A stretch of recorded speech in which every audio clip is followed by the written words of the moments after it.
सर्वांना नमस्कार. स्वागत आहे आपलं मराठी चातुर्य कथा या यूट्यूब चॅनलवर. आपल्या चॅनलला लाईक करा, व्हिडिओ शेअर करा, सबस्क्राईब करा आणि बेल आयकॉनवर प्रेस करा, जेणेकरून सगळ्या नोटिफिकेशन्स वेळेत पोहोचतील. ऑफिसवाला लोक भाग 206. मग आता स्वीटीनं आर्यनला संध्याकाळी भेटण्याचं आणि त्याची इच्छा पूर्ण करण्याचं आश्वासन दिलं आणि आज आपलं मिलन होणार आणि पुन्हा एकदा आपली मॅरिड लाईफ, वैवाहिक आयुष्याला सुरुवात होणार म्हणून आर्यन बाबू खुश होते. मग त्या आनंदातच तो सुद्धा जिममध्ये गेला आणि आज जरा जास्तच जिम केली, डिप्स काढले आणि एकटाच हसायचा आणि स्वतःची बॉडी ठीकठाक आहे ना हे चेक करायचा. मग घामाघूम झाला कसरत करून आणि मोठ्यानं ओरडून म्हणाला, स्वीटी माझं दूध. आणि आता स्वीटी बसली होती बेबींना घेऊन आणि त्याचं दूध घेऊन आली रिया. आणि आर्यन बाबूचा पुन्हा मूड ऑफ झाला आणि म्हणाला, तू का आलीस? स्वीटीला पाठवायचं ना. आणि त्याला तर आता वाटलं पुन्हा स्वीटी पहिल्यासारखी त्याला भेटणार, त्याची उठ बस करत बसणार. आणि रिया म्हणाली, आर्यन आता स्वीटी तुला सहजासहजी नाही सापडणार, ती बेबींना घेऊन बसली आहे. आणि तिनं त्याच्या हातात दूध दिलं आणि रुमाल घेऊन त्याच्या पाठीवरचा घाम पुसायला लागली. आणि आर्यन हसून म्हणाला, आत्तू दूध कोणी बनवलं, तूच का? रिया म्हणाली, मी नाही, तन्वी दिदीनं बनवलं. बरं आता उठ पटकन, सगळ्यांसोबत नाश्ता कर. आणि ओके म्हणून तिच्या हातात दुधाचा रिकामा ग्लास दिला आणि तिच्या गालावर एक पप्पी दिली. आणि आर्यन म्हणाला, थँक्यू सो मच आत्तू, खूप स्वीट दूध होतं. आणि दुसऱ्या गालावर पण पप्पी दिली. आणि रिया हसली आणि म्हणाली, आता ही कशासाठी पप्पी? आणि बदमाश आर्यन म्हणाला, तुझी स्वीट डॉटर मला देण्यासाठी. तशी रिया खूप हसली आणि म्हणाली, बदमाश आज दोघांचं काहीतरी ठरलेलं दिसतंय, हो ना? आणि आर्यन म्हणाला, हो. आत्तू तुझी काही हरकत आहे का? आणि रिया त्याच्या केसातून हात फिरवत म्हणाली, नाही रे, आता तुला दिली ना माझी डॉटर, मग दिली की दिली, आता ती तुझीच आहे आणि तू तिच्यासोबत हवं ते करू शकतो. मी कधी नाक खुपसलंय का तुम्हा दोघांमध्ये? पूर्वीही नाही आणि आत्ताही नाही. तुम्ही नवरा बायको जसं राहायचं तसं राहा, मी नाक खुपसणार नाही. आणि तो म्हणाला, हो आत्तू. आणि आता तुला सांगू का, स्वीटी इतकी स्वीट का आहे? कारण तू खूप स्वीट आहेस आणि आज आमचा प्लॅन आहे. सो प्लीज आत्तू, प्रिन्स आणि प्रिन्सेसला थोडंसं सांभाळशील का प्लीज? त्यांनी आवाज केला की स्वीटी लगेच धावत तिकडे येईल. ती आता मॉम आहे ना, तिचं सगळं लक्ष तिकडंच असणार. पण प्लीज आत्तू तू हेल्प कर ना, आणि तिला कसं करायचं तसं करू दे आणि तिला पूर्ण रिलॅक्स करूनच माझ्याकडे पाठव. पण मग पुढचं मी बघतो.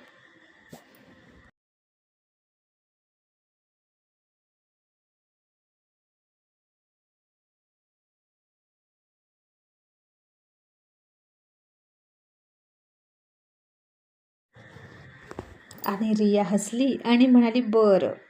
आणि मग आर्यन रूम वगैरे सजवायची असेल तर तेही सांग. आणि तो हसला आणि म्हणाला, इतकं नको ग तू, फक्त जानेमनला पाठवून दे, खूप मिस करतोय तिला. आणि रिया म्हणाली, आर्यन तुझा उतावळापणा बघून वाटत नाही की तू इतके दिवस तिच्याशिवाय राहिला. आणि आर्यन म्हणाला, काय करणार तू, ये दिल बिना बडी कमबख्त चीज है, मानतीही नाही. जोपर्यंत समजावलं तोपर्यंत थांबलो, पण आता नाही थांबत. आणि रिया म्हणाली, बरं, आम्हाला काय हरकत आहे तेव्हा? तुझी बायको आहे, तुमची मुलं आहेत, तुम्ही ॲडजस्ट करून कसं एकमेकांवर प्रेम करायचं तसं करा. आणि तो पुन्हा एकदा थँक्यू म्हणाला आणि तिची पप्पी घेऊन निघून गेला. आणि आर्यन बाबू शिट्टी वाजवतच बाथरूममध्ये घुसले आणि बाथ घ्यायला लागला.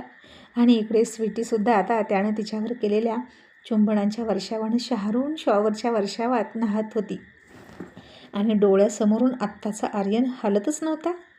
मग आता दोन्ही बेबी खाली घेतले आणि सगळेच खाली नाश्त्याला आले. आणि आर्यनला विशेष खुश बघितलं आणि सगळ्यांनाच हसायला यायचं. स्वीटीसुद्धा थोडी लाजायची आणि सगळे नाश्ता करता बेबीकडे सुद्धा लक्ष ठेवायचे. आणि अर्जुन म्हणाला, तनू मी काय म्हणतो, बेबींना आता बाहेर गार्डनमध्ये वगैरे फिरायला हरकत नाही गं, त्यांच्यासाठी 2 बाबा गाडी मागवल्या पाहिजेत. आणि तन्वी म्हणाली, हो रे, मी तेच म्हणणार होते. आता बेबी खूप चांगल्या प्रकारे सगळ्यांना ओळखतात, तर आपण आता त्यांना बाहेरचं जगही हळूहळू दाखवलं पाहिजे. मग आता बेबीसाठी हे करूया, बेबीसाठी ते करूया, असं या दादा दादीचं नाना नानीचं सुरू होतं. आणि त्यांचे मॉम आणि डॅड काय करत होते, तर उगीच टेबलच्या खाली पायाला पाय लावून रोमॅन्स सुरू होता. वरती एकमेकांकडे फार फार प्रेमळ आणि मादक नजरेनं बघत होते. आणि आर्यन स्वीटीच्या पायावरून त्याचा पाय हळूच फिरवायचा आणि तिच्या अंगात पुन्हा ठिणग्या पडल्यासारखं व्हायचं. आणि ती वरती ओठांमध्ये हसायची आणि गालाला हात लावून आर्यनकडे बघत होती. आणि आर्यनसुद्धा एका हाताची बोटं दुमडून कपाळाला लावून तिच्याकडेच टेबलवर कोपर टेकवून बघत होता. नाश्ता समोर जसाच्या तसा होता. आणि मग रिया म्हणाली, आर्यन, तू ऑर्डर करतोस का बाबा गाडी, असं म्हणून त्याच्याकडे बघितलं. तर आर्यन बाबू पूर्ण मशगूल झाले होते त्यांच्या जानेमनला बघण्यात.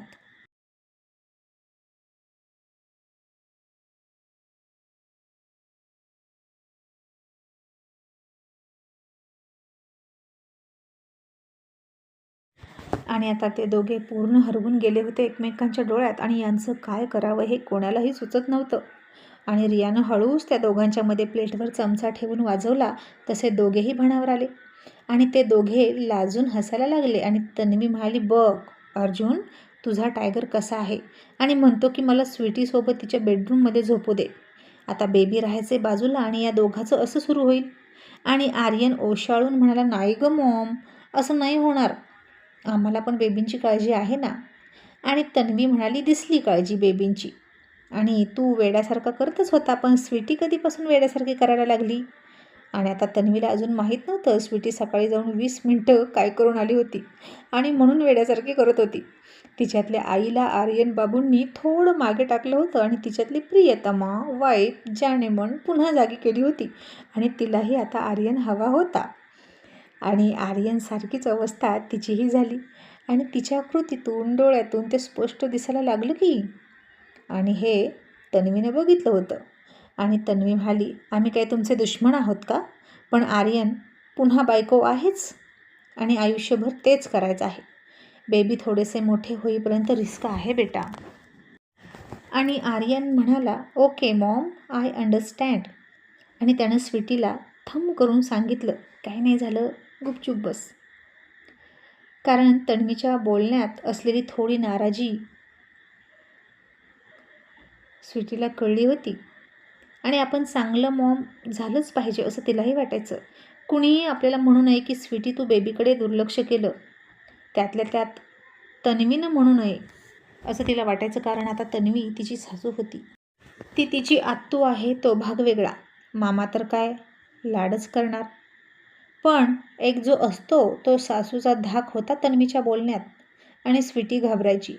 आणि मग आर्यन म्हणाला, ओके मॉम, आज मी घरी आहे तर मी दिवसभर बेबींना सांभाळणार, मी आणि स्वीटी मिळून सांभाळणार, तुम्हाला बेबींकडे यायची गरजही नाही. आज तुम्हा चौघांनाही सुट्टी, रिलॅक्स राहा. मी तर म्हणतो तुम्ही मूवी बघून या.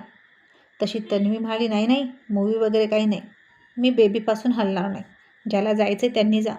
आणि अर्जुन हळूच म्हणाला, तनू, अगं मॉम डॅड म्हणून त्यांना काळजी आहे ना बेबींची, चल ना मूवीला जाऊया. तन्वी म्हणाली, नाही म्हटलं ना तर अजिबात नाही. आता रिया पण म्हणाली, बरं दीदी, मी थांबते, कुणाला थांबतील, तुम्ही दोघं तरी जाऊन या, दादाची इच्छा आहे तर जा ना.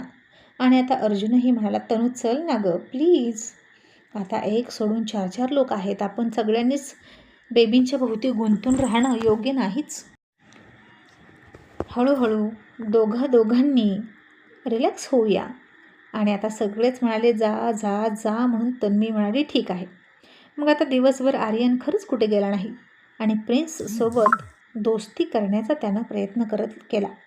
त्याला सारखा जवळ घ्यायचा, त्याला खेळवायचा, पण प्रिन्सचं सारखं सुरू, दा दा दा दा दा. आणि बहुतेक आता मॉम डॅड म्हणायच्या आधीच प्रिन्स दादा म्हणणार होता. प्रिन्सेस मात्र आर्यनकडे सहज यायची. आणि आता आर्या इंद्रासुद्धा आले, संडे होता म्हणून. त्यावेळी आर्यन स्वीटी त्या दोघांनाही बाबा गाडीमध्ये टाकून बागेत फिरवत होते. त्या दोघांनाही मज्जा वाटायची फिरताना. आता आर्यालासुद्धा 7वा महिना लागला होता. बरंच पोट दिसत होतं आणि ती अजूनही ऑफिसला जात होती. आणि आता सगळा चंचलपणा बंद झाला होता मॅडमचा. खूप बोलून बोलून सांगून सांगून तिला शांत बसायला भाग पाडलं होतं. आणि बाहेरच त्या सगळ्यांना बघितलं आणि तिथंच खुर्ची टाकून सगळेच बसले. सगळ्यांच्या गप्पा टप्पा झाल्या आणि पुन्हा मोठी प्रिन्सेस निघून गेली. आणि आता बेबी तिला बाय बायसुद्धा करायला लागले होते. आणि मग 6 ते 9 या नाईट शोला अर्जुन सर तन्वी मॅडमना घेऊन गेले आणि मस्तपैकी तिच्या खांद्यावर हात टाकून बसले होते. आणि त्यांनासुद्धा खूप दिवसातून असं रिलॅक्स वाटत होतं. पण मॅडमचं लक्ष कुठं लागतंय? मूवी समोर होती आणि तिचं सगळं लक्ष घरी होतं. सारखे फोन करायची आणि रियालाच विचारायची, बेबी कुठे आहेत, बेबी कसे आहेत. स्वीटी आर्यनला विचारतच नव्हती. आणि आधी स्वीटीच्या डिलिव्हरीच्या आधी जोपर्यंत बेबी स्वीटीच्या पोटात होते तोपर्यंत स्वीटी करायची तन्वी. आणि जसे बेबी जन्माला आले तसं बेबी बेबी करायची. आणि आता फोनमधून बेबी बॉयच्या रडण्याचा आवाज आला. आर्यन त्याला समजावत होता आणि तो जास्तच रडायचा, कारण त्याला आता अर्जुनला बघायचं होतं. आणि या वेळेला दररोज अर्जुन त्याच्यासोबत असतो ना, म्हणून त्याला त्याची आठवण येत होती. आता तो रडायचं थांबेना आणि आर्यनला टेन्शन आलं. आणि तो म्हणाला, अरे यार, आता हा असाच रडत राहणार आणि हा असाच रडत राहिला तर कसं होणार आमच्या आजच्या नाईटच्या प्लॅनचं. आणि आर्यनला तर तेवढी एकच काळजी पडली होती. आणि आता इकडे थिएटरमध्ये मूवी चालू होती. त्याचवेळी तन्वीनं तो आवाज ऐकला आणि ती ताडकन उठून उभं राहिली आणि मोठ्यानं म्हणाले, रिया काय झालं, प्रिन्स का रडतोय.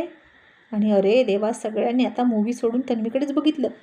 तन्वीनं लाईट लावायला सांगितली आणि ती अर्जुनला म्हणाली, अर्जुन घरी चल. अर्जुन म्हणाला, अगं काय झालं, पिक्चर तरी संपू दे. तन्वी म्हणाली, तू इथेच बस, मी निघाले. आणि तडक घरी निघाली. आता अर्जुनही तिच्या मागे पळाला. पिक्चर अर्ध्यात सोडूनच तो निघाला आणि ते घरी येईपर्यंत प्रिन्स रडत होता. आणि रडून रडून त्या छोट्या बाळाचे खूप हाल झाले होते. लाल लाल झाला होता तो आणि खूप रडायचा. खूप केविलवाणा चेहरा करून दादा दादा करायचा आणि कुणाकडेच राहत नव्हता. कुणालकडे गेला की रियाकडे पळायचा, रियाकडे गेला की स्वीटीकडे पळायचा, पण त्याला कुणाकडेच करमत नव्हतं. पण आर्यनकडे जात नव्हता. त्यानं हात केला की तोंड फिरवायचा आणि स्वीटीच्या खांद्यावर मान टाकून तोंडात मुठी घालून दा दा दा करून रडायचा. आणि रडून रडून खूप म्हणजे खूप वाईट हाल झाले होते त्याचे. पेकाळला होता, दमला होता रडून रडून, तरीही रडत होता. आता तन्वी अर्जुन दारात आले आणि घाईघाईत ती पटकन वर आली आणि त्याला रडताना बघितलं आणि त्याची ती केविलवाणी अवस्था बघितली आणि तन्वीच रडायला लागली आणि तिच्या डोळ्यातही पाणी आलं.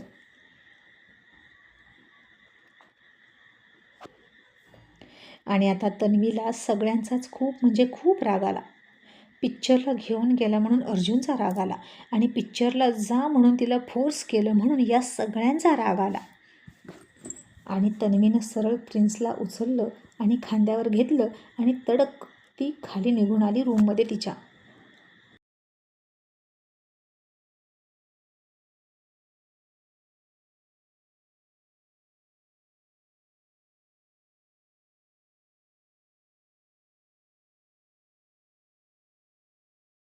आणि तिचा असा रुद्र अवतार बघितला आणि सगळेच घाबरले आणि सगळ्यात जास्त स्वीटी घाबरली. आर्यन तर काही बोललाच नाही, तोंडात मारल्यासारखा गप्प बसला. आणि तन्वीनं न बोलतासुद्धा तिचा राग, करारी चेहरा आणि तिचे डोळे सगळं सांगत होते की तिला किती राग आला आहे. आणि आजची रात्र गेली पाण्यात. आणि आर्यनने तर स्वप्न बघायचीच सोडून दिली. आणि ही न बोलतासुद्धा लोकांना इतकी जास्त दबावात ठेवू शकते, तर मॉम बोलल्यानंतर काय होईल. नको नको ते सहनच होणार नव्हतं कोणाला. तन्वी न बोलतासुद्धा तिचा राग तिच्या चेहऱ्यावरून खूप जास्त प्रकारे व्यक्त करू शकत होती. आणि स्वीटी रडत रडतच म्हणाली, मामा आज तुला काय झालं. अर्जुन म्हणाला, कधी नव्हे ते प्रिन्स इतका रडलाय ना, म्हणून तिला जरा टेन्शन आलं असेल. बेटा तू नको टेन्शन घेऊन, मी समजावतो तिला. आता प्रिन्स खाली आला होता तरी तन्वीकडे राहत होता, पण दादा दादा करत होता आणि सारखा हमसून हमसून रडायचा, पुन्हा गप्प बसायचा. त्याची ती अवस्था बघून तन्वीच्या डोळ्यात पाणी आलं होतं आणि तिला स्वतःचाही राग आला, या सगळ्यांचं ऐकून निघून गेली म्हणून. आता अर्जुन तिथे आला आणि त्याला बघितलं तसं प्रिन्सने त्याच्याकडे झेप घेतली आणि शांत झाला आणि हमसत हमसत झोपला. तन्वीनं आता हाताने चेहरा झाकून घेतला आणि तिच्या अश्रूंना वाट मोकळी करून दिली आणि प्रिन्सला झोपवल्यानंतर अर्जुन म्हणाला, तनू काय झालं, तू इतकी इमोशनल का होतेस बेबी, असं म्हणून त्यानं तिच्या खांद्यावर हात ठेवला.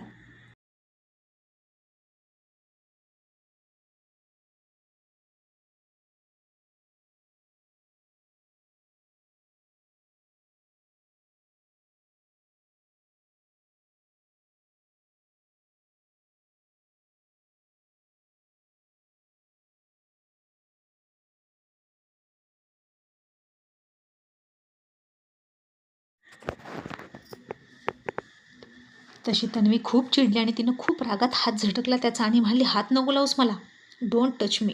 तुम्हा सगळ्यांना एन्जॉय करायचं आहे ना, तर करा, सगळे एन्जॉय करा, मी सांभाळीन दोन्ही बेबी. कधी आयुष्यात एन्जॉय केलं नसल्यासारखं बोलताय तुम्ही, आणि आज नाहीच एन्जॉय केला तर सगळं संपेल का? हो ना, सगळं संपेलच ना, जणू काही दुनियाच बुडेल. आणि आजचा दिवस शेवटचा असल्यासारखं सगळेजण करत आहेत, असं ती मुद्दाम बाहेर बघून आर्यनवर ताशेरे ओढत बोलली.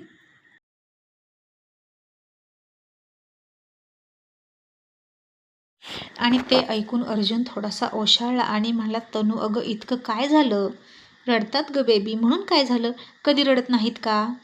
आणि तन्वी म्हणाली, रडतात ना, मलाही माहीत आहे बेबी छोटे छोट्या कारणावरून रडतात, पण अर्जुन, प्रिन्स तुझ्या आठवणीत रडत होता आणि तू एन्जॉय करायला गेला होता, हे मला नाही आवडलं. दररोज यावेळी त्याला तुझी सवय आहे, असं अचानक त्याच्या समोरून इतकं गायब होशील का तू? अर्जुन म्हणाला, तनू अगं मी दिवसभर नसतो तेव्हा काय करत असशील सांग बरं. आणि मला वाटतं बेबी त्या दोघांचंही आहेत आणि आपण थोडंसं दूर राहिलेलं बरं, कारण त्याशिवाय टायगरची मुलं टायगरच्या जवळ जाणार नाहीत. आणि तन्वी म्हणाली, मुलांनाही कळतं, ते दिवसभर धीर धरू शकतात, पण हमखास यावेळी त्यांचे दादाजी येतात हे त्यांना माहीत आहे आणि म्हणून तो इतका रडला. तुझ्या टायगरला आहे का गरज मुलांजवळ जाण्याची? त्याला तर फक्त बायको पाहिजे. कधी समजून घेतलं का त्यानं मुलांना? कधीच नाही. एकच ठोका, स्वीटी पाहिजे, स्वीटी पाहिजे. आता तू लहान नाही अर्जुन, 2 मुलांचा बाप आहे. मजाक मजाकमध्ये घ्यायला हा बचपना बरा वाटतो, पण हा बचपना अजिबात चांगला नाही. तूही त्याला साथ देतो आणि त्याच्यासोबत उड्या मारतोस, पण त्याला कोणीतरी ही रिॲलिटी कळवून द्यायला हवी की तो या बेबींचा बाप आहे. सगळी रिस्पॉन्सिबिलिटी त्याची आहे आणि आपण फक्त आणि फक्त आधारासाठी आहोत. आणि प्रत्येकच कपलला यातून जावं लागतं. त्यानंच असं काय दिव्य केलंय? जर 6 महिने तिच्यापासून दूर राहिला तर? नजरेसमोरच होती ना ती त्याच्या. प्रेम प्रेम ठीक आहे, पण आता त्या प्रेमात वाटेकरी आलेले आहेत हे त्यांना कळायला हवं. नाही करू दे ना, त्यानं बायकोवर प्रेम बिंदास्त करू दे, पण मुलांकडे दुर्लक्ष आणि काहीच लक्ष देणं हे कितपत पटतं तुला सांग? हे मला तरी पटत नाही. आणि अर्जुन म्हणाला, तनू अगं ते कुठे चुकतात गं, दोघेही सांभाळतात ना मुलं, मला नाही वाटत त्या दोघांचं काय चुकलं आहे, तू जरा जास्तच टेन्शन घेतलंस आज प्रिन्स रडला म्हणून.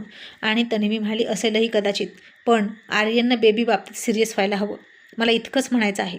असं म्हणून तिने झोपलेल्या प्रिन्सला उचलला आणि पुन्हा स्वीटीच्या रूममध्ये नेऊन ठेवला. आता सगळेच थोबाडीत मारल्यासारखे गप्प बसले होते, त्यातल्या त्यात आर्यन. त्यानं तर सगळं ऐकलं होतं आणि त्याचा रोमॅन्टिक मूड सगळा कुठल्या कुठे गायब झाला होता. इतकं सगळं ऐकल्यानंतर स्वीटीसुद्धा रडायला लागली होती आणि आज ती आर्यनकडे जाणं शक्य नव्हतं. ती त्याला पुन्हा आता डफर प्रिन्सचा राग आला आर्यनला. आणि तन्वी रागारागात तिथंच गादी टाकून झोपली आणि म्हणाली, कोणाला कुठे जायचं असेल त्यानं जावं, मी बेबीसाठी इथेच झोपणार. आणि झोपली, दोन्ही बेबी खाली गादीवर घेऊन झोपली. आणि स्वीटीला तर फार रडायला आलं. आज आतू अशी का खडूस सासूसारखी करते कुणास ठाऊक, असं तिला वाटलं. मग आर्यन गुपचूप निघून गेला. स्वीटी बेडवर झोपली, रियासुद्धा तिथेच कोपऱ्यात झोपली. कुणाल आणि अर्जुन खाली आले आणि एकमेकांकडे बघतच नव्हते, गुपचूप झोपले. तन्वीनं सगळं वातावरण चेंज करून टाकलं तिच्या रागानं. आणि आता स्वीटीला झोप येईना. ती सतत बेबींकडे लक्ष देत होती. मग आधी प्रिन्सेस उठली. स्वीटीनं तिला घेतली, दूध पाजून झोपवली तिच्याजवळ. प्रिन्स मात्र सकाळपर्यंत उठला नाही. तो तन्वीजवळच झोपला. आणि इकडे ऋषी आणि परीकडे मात्र दोघांकडे एकच बेबी होतं. तेही बेबी गर्ल होती, क्यूट आणि ती झोपली. आणि ऋषीच्या मिठीत गेली परी आणि म्हणाली, ऋषी, आपण हिचं नाव काय ठेवायचं आणि कधी ठेवायचं? आपली बेबी आता 4 महिन्यांची होईल. आणि ऋषी म्हणाला, एका कामासाठी बाहेर चाललोय, तिकडून आलं की नेम सेरेमनी अरेंज करूया. आणि आता तो जाणार म्हणजे 10-15 दिवसांसाठी तरी जातो. आणि म्हणून तिनं आता त्याला आणखीन मिठी मारली आणि तिच्या स्पर्शातून तिची इच्छा व्यक्त करत होती. तिला काय, एकच बेबी होतं, कसलंच टेन्शन नव्हतं. एकदा दूध पिऊन झोपलं की झोपलं. त्यामुळे ऋषी तिला म्हणाला, परी, आर यू ओके? आणि तू तयार आहेस का? आणि परी हसून म्हणाली, हो. आणि मग ऋषीला त्याचासुद्धा इतक्या महिन्यांचा उपवास ऋषीनं आज सोडला आणि पुन्हा 15 दिवस मी नसेल म्हणून तिच्यावर खूप प्रेम केलं. पण आर्यन बाबांचा इंतजार अजून वाढला. आता दुसऱ्या दिवशी मंडे होता. पुन्हा सगळे घाबरत उठले की, आणि तन्वी कुठे आहे ते बघायचे. मग तिनं पुन्हा रियाला उठवलं आणि बेबींवर लक्ष ठेवायला सांगितलं आणि खाली जाऊन नाश्त्याचं बघायला लागली.